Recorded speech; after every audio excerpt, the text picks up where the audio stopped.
Praise the Lord, shalom, hallelujah, Jesus loves us so much. ఈరోజు మీ అందరినీ inspire చేయడానికి ఒక చిన్న స్టోరీగా మీ ముందుకి వచ్చి ఉన్నాను.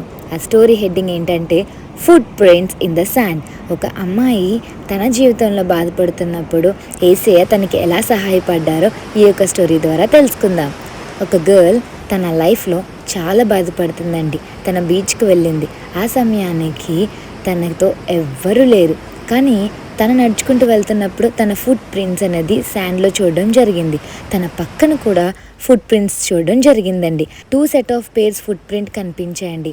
అప్పుడు తను అనుకుంది, నాతో పాటు యేసయ్య కూడా నడుస్తున్నారు, నాతో పాటు యేసయ్య నాకు తోడుగా ఉన్నారని అనుకుందండి.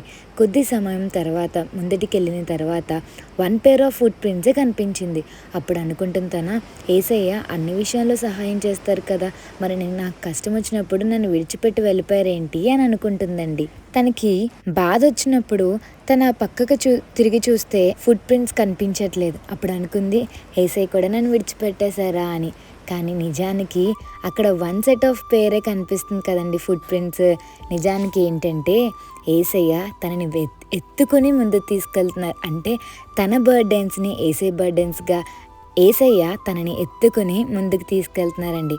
సో ఇప్పుడు ఆ 1 స్టెప్ ఆఫ్ ఫుట్ ప్రింట్స్ ఎవరి అంటే యేసయ్య అండి. యేసయ్య యొక్క ఫుట్ ప్రింట్స్ అండి. మరి తిన ఫుట్ ప్రింట్స్ ఏవి అంటే యేసయ్య ఎత్తుకున్నారు కదండి. అందుకే 1 సెట్ ఆఫ్ పేరే కనిపించడం జరిగింది. చూడండి, కష్టం వచ్చినప్పుడు యేసయ్య విడిచిపెడతారని అనుకోవద్దు. కష్టంలోనే ఇంకా ఎక్కువ దగ్గరగా ఉంటారండి. తన జీవితంలో కూడా యేసయ్య ఇంకా దగ్గరికి రావడం జరిగిందండి. సో ప్రతి విషయంలో యేసయ్య మీకు ఇలానే సహాయపడతారండి. Jesus loves us so much. ఆమేన్.